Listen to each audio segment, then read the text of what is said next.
Janata party Sira ನಗರ ಹಾಗೂ ಗ್ರಾಮಾಂತರ ಮಂಡಲದ ವತಿಯಿಂದ ಆಯೋಜನೆ ಆಗಿರ್ತಕ್ಕಂಥ ಒಂದು ವಿಶೇಷವಾದಂತ ಕಾರ್ಯಕ್ರಮ ಅಂತಂದ್ರೆ ಭೀಮಾ ಸಂಗಮ. ಒಂದು ಕಾಂಗ್ರೆಸ್ಸಿನ ದುರ್ಬುದ್ಧಿ ಏನು ಅಂತಂದ್ರೆ 6 ದಶಕಗಳ ಕಾಲ ಆಳ್ವಿಕೆ ಮಾಡಿದ್ರೂ ಸಮೇತ ಯಾವುದೇ ದೀನ ದಲಿತ ಕುಟುಂಬಗಳು ಬಗ್ಗೆ ಯೋಚನೆ ಇಲ್ಲದೆ ಆಳ್ವಿಕೆ ಮಾಡಿ ಬಿಜೆಪಿಯನ್ನ ದೂಷಣೆ ಮಾಡುವಂತಹ ಒಂದು ದುಷ್ಟ ಮನಸ್ಥಿತಿಗೆ ಕಾಂಗ್ರೆಸ್ ಇವತ್ತು ಬಂದು ತಲುಪಿದೆ ಅಂತಂದ್ರೆ ಆ ಕಾಂಗ್ರೆಸ್ಸಿನ ನೀತಿಯನ್ನ ನೋಡಿದ್ರೆ ನಮಗೆ ಗೊತ್ತಾಗುತ್ತೆ. ಹಾಗಾಗಿ ಭಾರತೀಯ ಜನತಾ ಪಾರ್ಟಿ ಯಾವತ್ತೂ ಸಮೇತ ಈ ದೀನ ದಲಿತ ಕುಟುಂಬದವರ ಪರವಾಗಿ ಇರ್ತೀವಿ.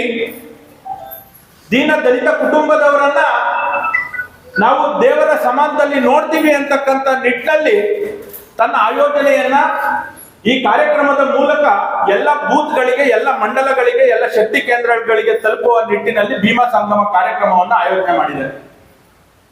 ನಿಮ್ಮೆಲ್ಲರಿಗೂ ಗೊತ್ತಿದೆ, ನರೇಂದ್ರ ಮೋದಿ ಅವರು ಅಧಿಕಾರಕ್ಕೆ ಬಂದಿಂದ ಇಲ್ಲಿಯವರೆಗೆ ಬಾಬಾ ಸಾಹೇಬ್ ಅಂಬೇಡ್ಕರ್ ಅವರ ಆಶಯ ಏನಿದೆ, ಸಂವಿಧಾನದ ಆಶಯ ಏನಿದೆ, ಅದಕ್ಕೆ ಎಳ್ಳು ಕಾಳಷ್ಟು ಆಚೆ ಈಚೆ ಆಗದೆ ನಿಟ್ಟಿನಲ್ಲಿ ಅಧಿಕಾರವನ್ನ ಕೊಟ್ಟಂತಹ ಮೊಟ್ಟ ಮೊದಲ ಪ್ರಧಾನಮಂತ್ರಿ ಅಂದ್ರೆ ನರೇಂದ್ರ ಮೋದಿ ಅವರು.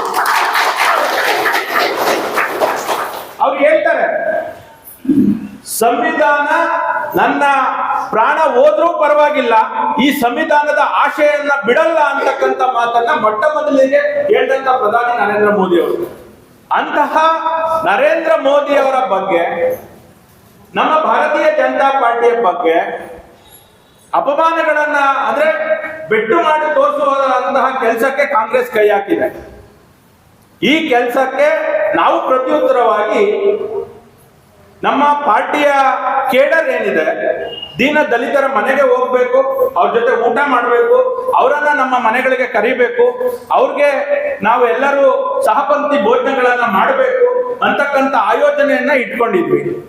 ಈ ಮಧುಗಿರಿ ಸಂಘಟನಾತ್ಮಕ ಜಿಲ್ಲೆನಲ್ಲಿ ಮೊಟ್ಟ ಮೊದಲನೇದಾಗಿ ನಮ್ಮ ಶಾಸಕರು, ನಮ್ಗೆ ಒಬ್ಬರೇ ಶಾಸಕರು ಇರುವಂತದ್ದು ಭಾರತೀಯ ಜನತಾ ಪಾರ್ಟಿಗೆ, ಶಾಸಕರು ಇವತ್ತು ಮುಂದಾಳತ್ವವನ್ನು ತಗೊಂಡು ಶಿರಾದಲ್ಲಿ ಆಯೋಜನೆ ಮಾಡಿದ್ದಾರೆ. ಅವರಿಗೆ ಮೊಟ್ಟ ಮೊದಲನೇದಾಗಿ ನಾನು ಅಭಿನಂದನೆಗಳನ್ನ ಸಲ್ಲಿಸ್ತೇನೆ.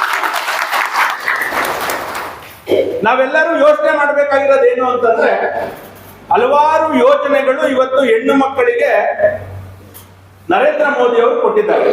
ಆ ಯೋಜನೆಗಳನ್ನ ಮಾನ್ಯ ಶಾಸಕರು ಹೇಳ್ತಾ ಹೋದ್ರು. ಸೌದೆ ತರಬೇಕಾಯ್ತು, ಉಜ್ವಲ ಯೋಜನೆ ಬಂತು, ಗ್ಯಾಸ್ ಬಂತು, ಇವತ್ತು ಸಬ್ಸಿಡಿ ಬಂತು, ನಾವು ಆರಾಮಾಗಿ ಅಡುಗೆ ಮಾಡ್ತಾ ಇದ್ದೀವಿ. 2 ಕಿಲೋಮೀಟರ್ 3 ಗಂಟೆ ಟ್ಯಾಂಕ್ ಇದ್ದಾಗ ನೀರಿಗೋಸ್ಕರ ಬಿಂದಿಗೆ ಇಟ್ಕೊಂಡು ಕಾಯ್ಬೇಕಾಗಿತ್ತು, ಇವತ್ತು ಮನೆ ಮನೆಗೆ ನಲ್ಲಿ ಬರ್ತಾ ಇದೆ.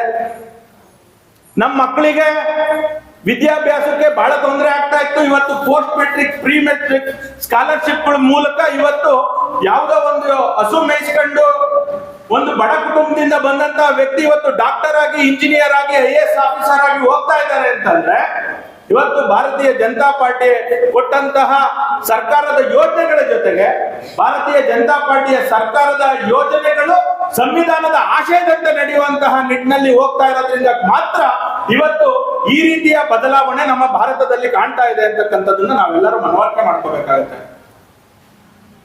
ನಾವು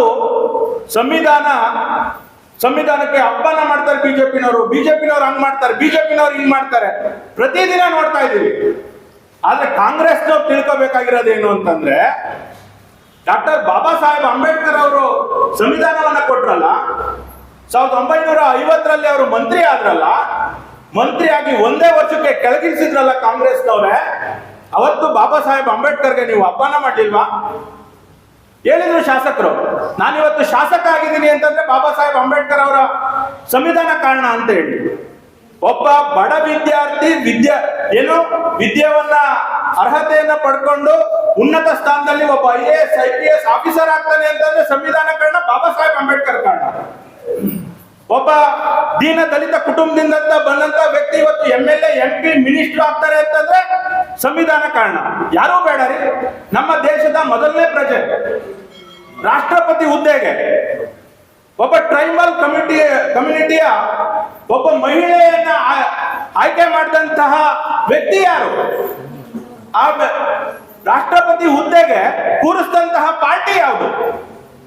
ಒಬ್ಬ ದೀನ ದಲಿತ ಕುಟುಂಬಗಳಿಗೆ ಜೊತೆಗೆ ಯಾವತ್ತೂ ಸಮೇತ ನಿಂತ್ಕೊಂತೀವಿ ಅಂತಕ್ಕಂಥ ವಿಚಾರವನ್ನ ಕೊಟ್ಟಂತಹ ನರೇಂದ್ರ ಮೋದಿ ಅವರು ಭಾರತೀಯ ಜನತಾ ಪಾರ್ಟಿಗೆ ಅವಮಾನ ಮಾಡ್ತಕ್ಕಂಥ ನೀಚ ಕೆಲಸಕ್ಕೆ ಕಾಂಗ್ರೆಸ್ ಕೈ ಹಾಕಿದೆ ಅಂತಂದ್ರೆ ಎಷ್ಟು ಅವರಿಗೆ ಮತಿಭ್ರಮಣೆ ಆಗಿದೆ ಅಂತಕ್ಕಂಥದ್ದನ್ನ ನಾವು ಯೋಚನೆ ಮಾಡ್ಬೇಕಾಗುತ್ತೆ.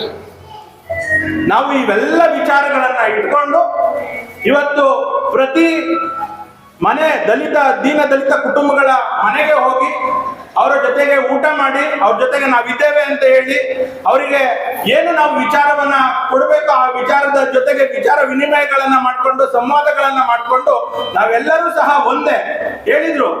ನನ್ನ ರಕ್ತ ಏನೋ ಬ್ಲೇಡ್ ಅಲ್ಲಿ ಒಂದು ಇದನ್ನ ಕುಯ್ದ್ರು ಕೆಂಪು ರಕ್ತನೇ ಇದಾಗೋದು, ರಂಗನಾಥನ ಕೈಯಲ್ಲಿ ಕುಯ್ದ್ರು ಒಂದೇ ರಕ್ತನೇ ಇರೋದು. ಯಾರೇ ವ್ಯಕ್ತಿಗಳು ಮನುಷ್ಯತ್ವ ಫಸ್ಟ್, ಆಮೇಲೆ ಮಿಕ್ಕಿದ್ದೆಲ್ಲ. ಈ ಎಲ್ಲ ವಿಚಾರಗಳನ್ನ ಇಟ್ಕೊಂಡು ಮಾನ್ಯ ಶಾಸಕರು ಇವತ್ತು ಬಹಳ ಒಳ್ಳೆ ಅದ್ಭುತವಾದಂತ ಕಾರ್ಯಕ್ರಮವನ್ನು ಕೊಟ್ಟಿದ್ದಾರೆ. ನಾವೆಲ್ಲರೂ ಅವರಿಗೂ ಸಹ ಈಗ ಫೆಬ್ರವರಿ 3ನೇ ತಾರೀಕು ಅವ್ರದ್ದು ಹುಟ್ಟುಹಬ್ಬ ಇದೆ. ಅವರು ವಿಶೇಷವಾದಂತ ಯೋಜನೆಗಳನ್ನ ಶಿರಾ ತಾಲೂಕಿಗೆ ಅವ್ರದೇ ಆದಂತ ನಿಟ್ಟಿನಲ್ಲಿ ಕೊಡುಗೆಯನ್ನ ಕೊಡ್ತಾ ಇದ್ದಾರೆ. ಪ್ರತಿ ಹುಟ್ಟು ಹಬ್ಬದಂದು ಸುಮಾರು 5-6 ಕೋಟಿ ವೆಚ್ಚದ ಒಂದು ಶಾಲೆಯನ್ನ ಕಟ್ತಾ ಇದ್ದಾರೆ.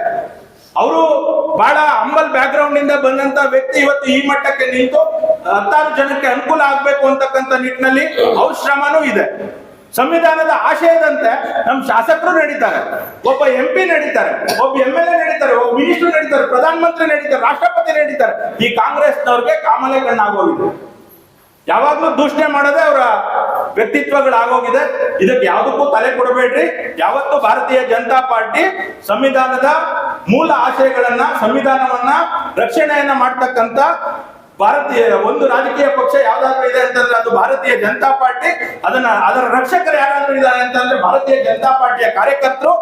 ಅದನ್ನ ಎಲ್ಲಿ ಯಾವ ರೀತಿಯಾಗಿ ನಾವು ಜನಗಳಿಗೆ ತಗೊಂಡೋಗ್ಬೇಕು ಆ ನಿಟ್ಟಿನಲ್ಲಿ ತಗೊಂಡೋಗ ಎಲ್ಲ ಶ್ರಮವನ್ನ ನಾವು ಹಾಕ್ತೇವೆ. ಜೊತೆಗೆ ನಿಮ್ಮೆಲ್ಲರ ಜೊತೆ ನಾವು ಇರ್ತೇವೆ ಅಂತಕ್ಕಂಥ ವಿಚಾರವನ್ನ ವ್ಯಕ್ತಪಡಿಸಿ ಇವತ್ತೇನು ಬಾಗಿನ ಕೊಡುವಂತಹ ಕಾರ್ಯಕ್ರಮವನ್ನ ವಿಶೇಷವಾಗಿ ಶಾಸಕರು ಹಮ್ಮಿಕೊಂಡಿದ್ದಾರೆ. ಅವರಿಗೆ ಮತ್ತೊಮ್ಮೆ ಅಭಿನಂದನೆಗಳನ್ನ ತಿಳಿಸಿ ನನ್ನ ಮಾತನ್ನ ಮುಗಿಸ್ತೇನೆ. ಜೈ ಹಿಂದ್, ವಂದೇ ಮಾತರಂ.